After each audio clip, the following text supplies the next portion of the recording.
11-12 তারিখ পরে মোটামুটি অনেক জায়গায় বৃষ্টি কমে আসবে। প্রায় 8টা ডিভিশনে অনেক জায়গায় ভারী বর্ষণ হয়েছে। তবে যে জিনিসটা কিছুটা উন্নতি হয়েছে চট্টগ্রাম ডিভিশন, যেখানে 300 মিলিমিটার বৃষ্টি হয়েছিল পরশুদিন। তবে সে তুলনায় গত 24 ঘন্টায় বৃষ্টি অনেকটা কমেছে, অর্ধেক নেমে এসেছে 153 মিলিমিটার। তারপরেও এটা অতি ভারী বর্ষণ। আমরা নর্মালি যেটা হচ্ছে 89 অ্যাভাব যদি বৃষ্টি হয় 24 ঘন্টা, এটাকে অতি ভারী বর্ষণ বলি। এক্ষেত্রে দেখা যাচ্ছে যে ওই সব জায়গাতে বৃষ্টি কমছে, কিন্তু খুবই ধীরে, ওইভাবে হঠাৎ করে বৃষ্টি কমবে না। আমরা বলেছিলাম যে 11-12 তারিখ থেকে বৃষ্টি অনেকটা কমে যাবে। এখন আমরা বলছি যে 11-12 তারিখ পরেই মোটামুটি অনেক জায়গায় বৃষ্টি কমে আসবে।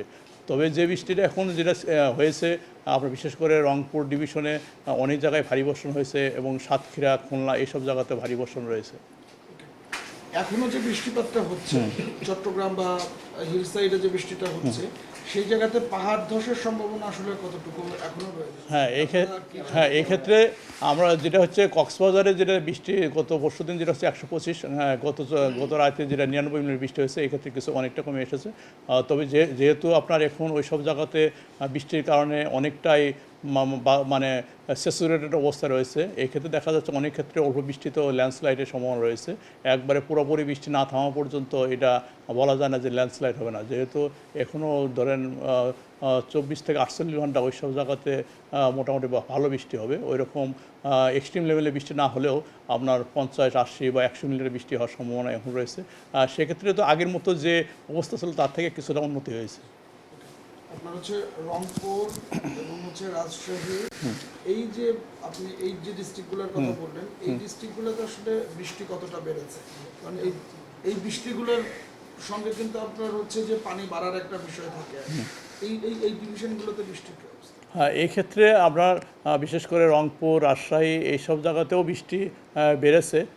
তবে ওই রকম যে এক্সট্রিম লেভেল বৃষ্টি হয়নি, যে 300 মিলিমিটার বা 400 মিলিমিটার এরকম যে বৃষ্টি হয়েছে আপনার 100 থেকে 200 মিলিমিটার ভিতরে। এক্ষেত্রে যেটা হচ্ছে যে যেহেতু আপনার আগামী আর 2 দিন বৃষ্টি হবে, সেক্ষেত্রে আগামী 2 দিনের যে বৃষ্টি যে চলমান থাকবে, সেক্ষেত্রে পরিস্থিতি অনেকটাই অপরিবর্তিত থাকবে। এটা আমরা আশা করছি যে 12 তারিখে পড়ে যায়, যখন বৃষ্টি কমে যাবে সেক্ষেত্রে পরিস্থিতি অনেকটা উন্নতি হয়ে যাবে। ঢাকার কি পরিস্থিতি, ঢাকার বৃষ্টি কতটুকু হয়েছে এবং হচ্ছে আপনাদের পূর্বাভাস?